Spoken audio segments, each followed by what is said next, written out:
क्योंकि हनुमान जी को राम भक्त ऐसे ही नहीं कहते, उनको ऐसे ही सेवक नहीं कहते। अगर गुरुमुखों का नाम लिया जाए, सेवकों का नाम लिया जाए, गुरु भक्तों का नाम लिया जाए, तो हनुमान जी जैसी गुरु भक्ति किसी की नहीं थी। बोले जिस चीज में राम का नाम नहीं है, राम नहीं है, वो हनुमान के लायक नहीं है। उन्होंने उसको वहीं डाल दिया कि मेरे ये बड़ा काम की नहीं करने लगे तो राम के कोई रोम रोम में हर जगह थोड़ा न, राम तो रोम रोम में होना चाहिए। बोला कि आप कैसे सिद्ध करोगे? बोले कि मेरे रोम रोम में है। बोले कि कैसे?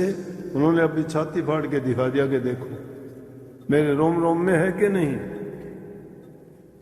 अब हम राम का नाम लेते हैं, गुरु भक्ति का भी नाम लेते हैं, कभी भूले से भी कभी नाम का सुमरण नहीं करना चाहते, ध्यान में 1 मिनट के लिए बैठना नहीं चाहते, नीयत हमारी खोटी है, ख्याल विचार हमारे सुधरे नहीं हैं, जो खोटे मंदे कर्म करते हैं वो छोड़े नहीं हैं।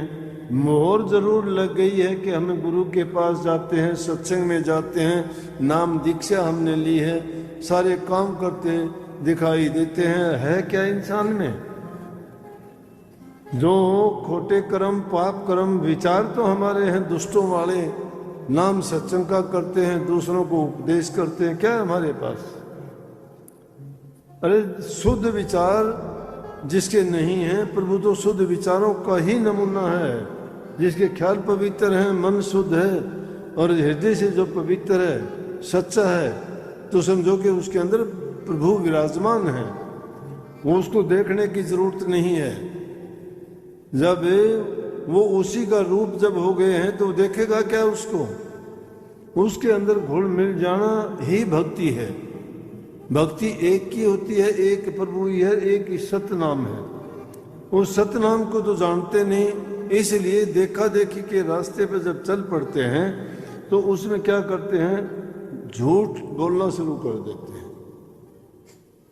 झूठ का और भक्ति में सत्य का क्या मान? जिसको सत्संग कहते हो, सत्य गुरु के पास जाते हो, सत्य नाम का जाप करते हो, वो तो सारे सत्य के सत्य हैं और हम उसे सत्य की ओट में झूठ का कारोबार शुरू कर देते हैं। हर बात में झूठ, हर बात में कपट। भक्ति कहाँ रही?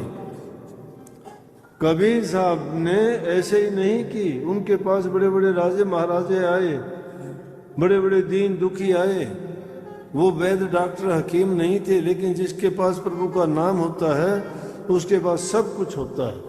जो भी उनके पास आता था, उनको अगर वो एक बार भी दृष्टि भर के देखते थे और